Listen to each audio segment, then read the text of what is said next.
অরূপ বিশ্বাসকে অব্যাহতি দিয়েও ছত্রে ছত্রে অরূপের জন্য সহানুভূতি এবং তার জন্য প্রোটেকশন, তার জন্য সহানুভূতি, তার জন্য মাননীয়ার যথেষ্ট আবেগ রয়েছে। এই মুহূর্তে chief ministers office, government of West Bengal, সেই তার যে চিঠি, যেখানে এই যে অব্যাহতি চেয়ে যে চিঠি পাঠিয়েছিলেন অরূপ বিশ্বাস কাঁচা বাংলায় লিখে, সেটাকে অ্যাকসেপ্ট করে যে পাল্টা চিঠি দেওয়া হয়েছে তাকে রিলিফ দেওয়ার জন্য, অর্থাৎ অব্যাহতি দেওয়ার জন্য সেই নির্দেশ যে রয়েছে, সেই চিঠি এই মুহূর্তে আমার হাতে এসে পৌঁছলো। এটা আজকের চিঠি 16/12/2025-এর।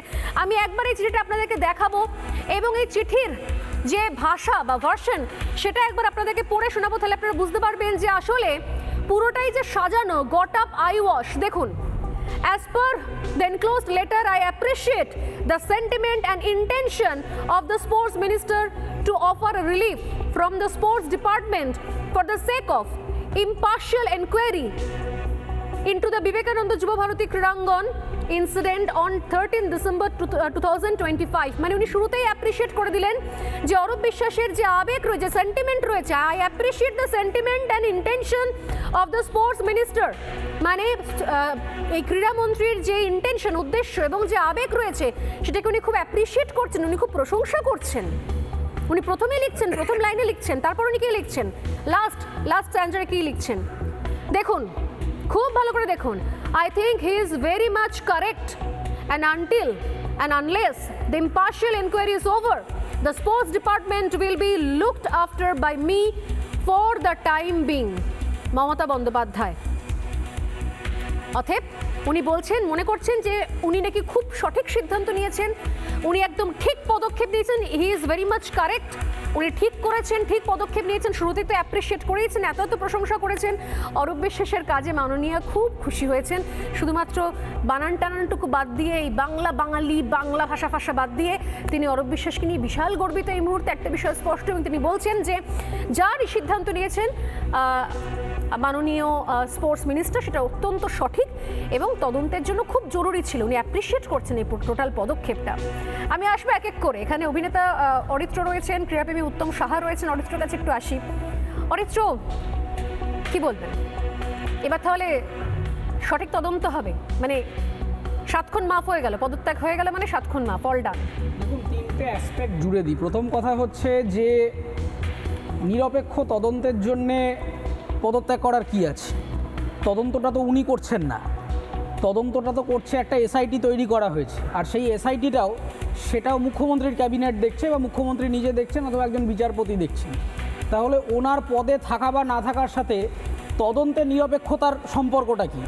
তদন্ত যদি হয় তাহলে অরূপ বিশ্বাসকে ডাকা হবে, সামন করা হবে, উনি তদন্ত ফেস করবেন, যা প্রশ্ন উত্তর আছে করবেন, বাড়ি চলে যাবেন। উনি পদে থাকলে সেটা নিরপেক্ষ হবে না, পদ থেকে চলে গেলে সেটা নিরপেক্ষ হয়ে যাবে। এটা একটা ভাঁওতাবাজি। দ্বিতীয় কথা হচ্ছে যে বিরোধী দলের পক্ষ থেকে শঙ্কুদেব পণ্ডা তিনি যেহেতু বলে দিলেন, আমি এই অ্যাসপেক্টটা আনতে চাইছিলাম না, যে একদমই তিনি সঠিক কথা বলেছেন। আপনারা রিপোর্টার লাগিয়ে ভেরিফাই করে নেবেন যে এই শতদ্রু দত্তের কাছে মোবাইল ফোন অ্যাক্সেস পর্যন্ত রয়েছে, এবং তার একটা প্রাইম এক্সাম্পল আপনাকে আমি দিয়ে দিচ্ছি যে শতদ্রু দত্তের অ্যাজ বিরাট কোনো কোম্পানি অন্টোরাজ নেই। আজকে শতদ্রু কলকাতার মানুষ, তিনি বাংলায় থাকেন, তাহলে নিজে এখানে ফিজিক্যালি উপস্থিত ছিলেন, তাতেই এই প্রোগ্রাম এত পণ্ড হয়ে গেল। তাহলে যে লোকটা জেলে, তার ইনিশিয়েটিভে কি করে বাকি 4টে শহরে প্রোগ্রাম হচ্ছে, কি করে এজেন্টদের সাথে কথা হচ্ছে, সমস্ত কিছু হচ্ছে? তার কারণটা খুব সিম্পল, লাগাতার বৈঠক হয়েছে ওখানে, মোবাইল ফোনে লাগাতার কথোপকথন চলছে, শতদ্রুর কাছে সব অ্যাক্সেস আছে। ম্যাজিস্ট্রেট কোর্টে আগের দিন আপনাকে এত বড় কাণ্ডের জন্য তাকে দায়ী করে তিনি যে তাকে যে অ্যারেস্ট করা হয়েছে, মানে আসলে সেটাও আই ওয়াশ না, একদমই আই ওয়াশ, এবং সেফ হোমে রাখা হয়েছে। কোনো গোপন কথা বলছি না। আপনি দেখবেন ম্যাজিস্ট্রেট কোর্টে যখন ওকে তোলা হয়েছে, কোমরে তখন আগের দিনের লেদার ব্যাগ, যার মধ্যে মোবাইল ফোন টোন থাকে, স্ক্রিপ্টটা সাজাতে পারিনি।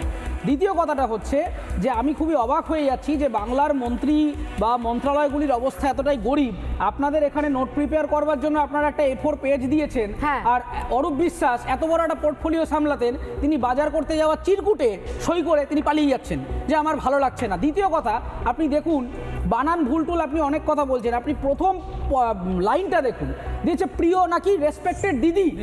দিদি দিদিটা কি আবার দাদা শ্রদ্ধেয়া দিদি দিদি। মাসি মেসোমশাই এটা কি কোনো পদের নাম? উনি তো মুখ্যমন্ত্রীকে অ্যাড্রেস করছেন, একটা আনপ্রফেশনাল মিনিস্টার ঠিক। যিনি একটা চিঠি লিখতে পারেন না। আমি দায়িত্বের সাথে বলছি, ছোটবেলায় যখন স্কুলে মিথ্যে কথা বলতাম আজকে রেইনিটে যেতে পারছি না, এই চিঠিটা আমরা বেটার লিখতাম। সেখানে একটা রেজিগনেশন দিতে পারছে না, ভুলভাল বানান লিখছে, দুখানা চিঠি সার্কুলেট করলো তৃণমূল। প্রথমে একটা লিখলো, সেখানে ক্রিয়ামন্ত্রী লিখে দেখলো গন্ডগোল হয়ে গেছে, তারপর আবার প্রুফিং করে ছাড়লো, ক্রিয়াটাকে ক্রীড়া করলো। একই রকম আপনি যদি দেখেন যে এর মানে কতখানি ম্যালাফাইড ইন্টেনশন, অনেকটা একই রকম রাখলো, কিন্তু একটু ফরেনসিক করলেই আপনি ওখানে দেখতে পেয়ে যাবেন যে প্যারাগ্রাফিংটা গন্ডগোল হয়ে গেছে। ঠিক। তার মানে প্রতি মুহূর্তে এদের একটা এজেন্ডা হচ্ছে চিটিংবাজি করা, এবং এর মূল ইন্টেনশনটা হচ্ছে যে আমরা এইটা নিয়ে দেখুন মেতে আছি যে অরূপ বিশ্বাস ভালো না অরূপ বিশ্বাস খারাপ।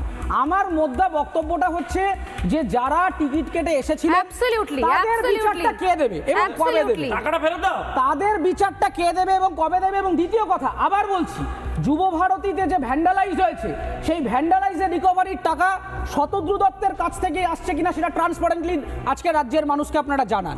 কারণ আপনি এই সমস্ত সাসপেন্ড করে দিলেন, বিভিন্ন লোককে ফটিয়ে দিলেন, দিয়ে একদম। আমরা খুব আরামে শুয়ে রইলাম বাড়িতে।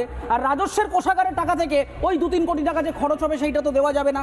আমাদের পরিশ্রমের টাকা আমরা আয়কর হিসাবে জমা দিয়েছি, সেখান থেকে একটা রাজ্যের অর্থ দপ্তর চলছে, সেই দপ্তর থেকে এরকম গুন্ডামির টাকা তো আমরা ফেরত দিতে দেবো না। তাহলে আগে পরিষ্কার করে এই গোটা প্রসেসটাকে ট্রান্সপারেন্ট করতে গেলে আপনি প্রত্যেকটা জিনিস নাগরিকের কাছে তুলে আনুন।